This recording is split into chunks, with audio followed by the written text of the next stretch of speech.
பாருங்கள் எங்கள் டோலு எப்படி கிரைண்டருக்குள்ளே அழகாக படுத்துட்டு தூங்குறாரு பாருங்க. இது வந்து தலைக்காணி அவருக்கு. இந்த வரும்பு இருக்கு இல்லைங்களா, அதுதான் அவருக்கு தலைக்காணியாக. தலையை இப்படி வச்சு படுத்துட்டு தூங்கிட்டு இருக்காரு. இந்த மாதிரி கிரைண்டருக்குள்ளே ஏறி படுத்துக்கிறாங்கன்னு தான் நான் ஒரு பழைய முறத்தை ஒன்று வச்சு மூடி வச்சுருந்தேங்க. அந்த முறத்தை எப்படி சாய்ச்சிக்கின்னு அழகாக படுத்துட்டு தூங்குது பாருங்கள்.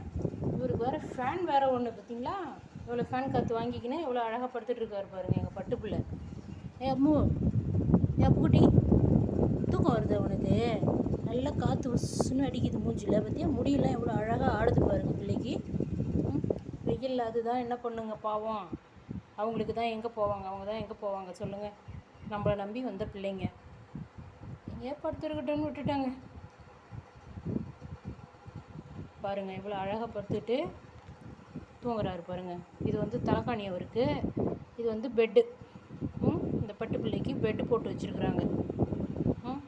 எங்கள் அப்பு ஒரு பெண்ணை கடித்து மையெல்லாம் ஆக்கி வச்சுருந்துருக்குறாருங்க. அது தெரியாத நான் என்ன பண்ணேன், அந்த மை நல்ல பெண்ணுன்னு நினச்சின்னு எடுக்க போய் கையெல்லாம் மையானது தாங்க மிச்சம். இந்த மாதிரி பண்ணுறாங்க இவங்களாம். என்ன பண்ணுறது இவங்கள? ஏண்டி பட்டு? சரி சரி படுத்துட்டு தூங்கு, நான் அவனை டிஸ்டர்ப் பண்ண மாட்டேன். நான் கிரைண்டர் போட வரக்குள்ளே சுத்தம் பண்ணிவிட்டு நான் போட்டுக்கிறேன், நீ தூங்குடா பட்டு. பாருங்கள் எங்கள் பட்டு பிள்ளை படுத்துருக்கிறது பிடிச்சிருந்தா லைக் பண்ணுங்கள், சப்ஸ்கிரைப் பண்ணுங்கள், கமெண்ட் பண்ணுங்கள். பார்க்கலாங்க அடுத்த வீடியோவில்.